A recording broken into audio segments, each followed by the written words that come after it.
Vous ne vous souvenez probablement pas de Jacqueline Genkel. Je vais donc vous rafraîchir la mémoire. Jacqueline Genkel est une brave dame, suissesse de son état, qui a défrayé la chronique en 2018 en expliquant à qui voulait l'entendre qu'elle se donnerait la mort avant le 14 octobre 2020. Très exactement, date à laquelle elle était supposée souffler ses 76 bougies. Non, Jacqueline, ne nous quitte pas, comme dirait Jacques Brel, ne nous quitte pas, ne nous quitte pas, ne nous quitte pas.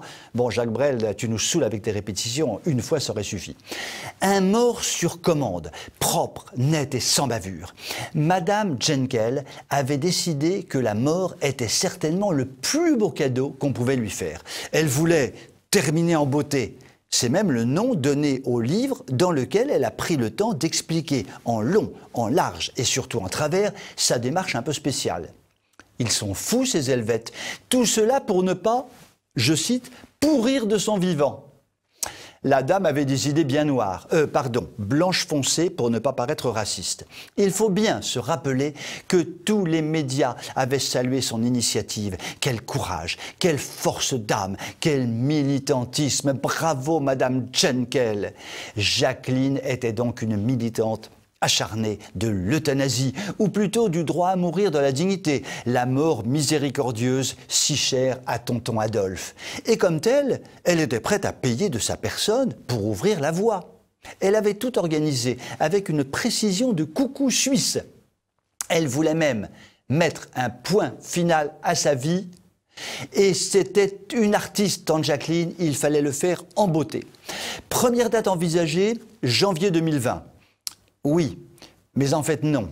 La vie avec un grand V en a décidé autrement. À mesure que le terme fatidique se rapprochait, Jacqueline a réalisé qu'en fait, elle avait de moins en moins envie de mourir. Pourquoi pas quelques minutes, quelques jours, quelques semaines de plus? Quand il y en a plus, il y en a encore plus. Alors Jacqueline s'est fixé une nouvelle échéance, le 20 juillet. Jacqueline aime bien le chiffre 20. Mais voilà, le 20 juillet, c'était encore trop tôt. Et il faut dire que mourir volontairement en plein Covid, c'était un choix, comment dire, culotté. Comme un gosse sur son manège qui refuse de rentrer à la maison, Jacqueline a dit « Je peux rester encore un peu ?» Au mois de novembre 2020 était prévue la naissance de son petit-fils et elle n'a pas eu envie de louper ça. Madame Genkel serait-elle un peu sensible des fois? À ce jour, nous sommes en 2021 et Jacqueline Genkel est toujours parmi nous. Son copinage avec la faucheuse ne s'est toujours pas concrétisé. Mais j'ai la solution. On injecte à la Jacquelinette une bonne grosse dose de Covid et on attend la fin. Seul problème de taille, le professeur Raoult risque d'accourir sur son cheval blanc avec ses 4 comprimés d'hydroxychloroquine et voilà Jacquelinette sauvée. Quelle poisse! Décidément, nous vivons une époque beaucoup trop compliquée. Sur cette conclusion un peu attristante, je vous souhaite une très bonne soirée.